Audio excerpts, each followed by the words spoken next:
এই মুহূৰ্তত সংযুক্ত হৈছো জ্যেষ্ঠ অধিবক্তা মানস শৰণীয়া ডাঙৰীয়াৰ সৈতে শৰণীয়া ডাঙৰীয়া আপোনাক এই মুহূৰ্তত আমি স্বাগতম জনাইছো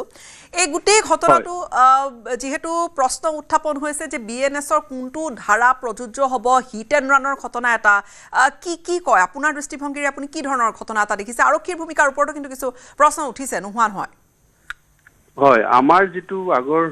আইপিসি আছিলে এমআৰ 279 হয় এটো বৰ পানিশমেন্ট ইমান নাছিলে এতিয়া যেটো আপোনাৰ নতুন এক আনিছে বিএনএছ ভাৰতীয় ন্যায় সংহিতা তাৰ 281 মতে সেকশন 280 এৰ মানে ৰাত and accident driving in public on public way ইয়াতো 2 বছৰ পানিশমেন্ট যদি মানুহজনৰ মোটৰ ভেহিকল নেগলিজেন্ট ড্ৰাইভিংৰ কাৰণে যদি মৃত্যু হয় তাত আপুনি যদি চাই আৰু যে নতুন একমতে আগত নাছিলে এটো কজিং ডেথ বাই নেগলিজেন্স এ কজিং ডেথ বাই নেগলিজেন্স যদি হয় আৰু তেও যদি ইমিডিয়েটলি পুলিচক ৰিপৰ্ট নকৰে মানুহজনৰ যদি গাড়ীৰ এক্সিডেন্টত মৃত্যু হয় তেতে চালক গৰাকীৰ এগেইনষ্টে আইন মতে তেও দণ্ডনীয় হ'ব আৰু তেওঁৰ 106 ধাৰাৰ 2 অৰ্থাৎ সেকশন 2 মতে তেও বিচাৰ কৰা হ'ব আৰু ইয়াৰ ম্যাক্সিমাম পানিশমেন্ট 10 ইয়াৰ্স হ'ব পাৰে আৰু দেখিছো আমি যে এতিয়া গুৱাহাটী সিটিত প্ৰায় গাড়ীবোৰ অলপ ফ্ৰী পালে যথেষ্ট স্পিডত চলায় আৰু কোনো সিগনেলবোৰ নামাৰে এটো বৰ ডেঞ্জাৰাস হৈছে এটো বৰ বেয়া কথা হৈছে আৰু যিজন লৰাৰ মৃত্যু হোৱা বুলি কৈছে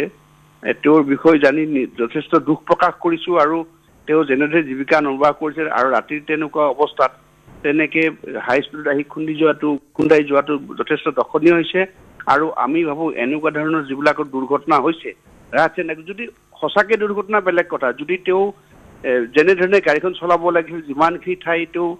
যিমান স্পিডত যাব পাৰিলেহেঁতেন বা অচত কেনেকুৱা পৰিবৰ গাড়ীৰ কেনেকুৱা ভিৰ আছিল বা বাওফালে সোঁফালৰ পৰা আহিব পৰা কেনেকুৱা ধৰণৰ ৰাস্তা এইবোৰ নচাকৈ যিবিলাকে ৰাজেন নেগলিজেন্ট ড্ৰাইভিং কৰি যদি কোনো ব্যক্তিৰ যদি মৃত্যু ঘটে তেওঁলোকক আইনমতে বিচাৰ কৰি আচলতে দণ্ডনীয় দিয়াটো উচিত নহলে অন্যবোৰে এই শিক্ষা নাপালে অন্যবোৰে একে ৰাজেন নেগলিজেন্ট ওয়ে গাড়ী চলাব আৰু মানুহৰ লাইফ ইনডেঞ্জাৰ কৰিব মানস শৰণীয়া ডাঙৰীয়া যেহেতু এই গোটেই ঘটনাবোৰ আগে পিছে হৈছে এবাৰ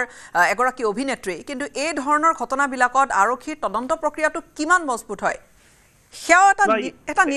তাৰ ওপৰত বহুখিনি কথা নিৰ্ভৰ কৰে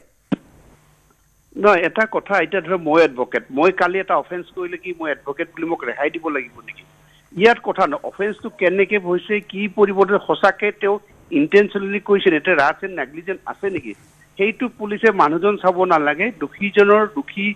দোষটো কেনেকে কৰিলে সেইটো পৰ্যালোচনা কৰিছে যদি হসাকে তেও দুখী হয় কি যেই নক ব্যক্তিজন আইনৰ উৰ্ধত কোনো নহয় তেও উচিত শাস্তি দিব লাগে আৰু যদি নিৰ্দোষী হয় যদি তেও ৰাজেন নেগলিজেন্ট ড্ৰাইভিং হোৱা নাই বা যিজন মৃত্যু হৈছে তেওঁৰ ভুল থাকিব পাৰে মই সেইটো নকওঁ ভুল আছে বুলি সেই গোটেই বিষয়টো চাইহে পুলিচে একদম নিৰপেক্ষভাৱে তদন্ত কৰাটো উচিত বুলি মই ভাবো হয় ডাঙৰীয়া ধন্যবাদ আমাক এইখিনি সময় আপুনি দিলে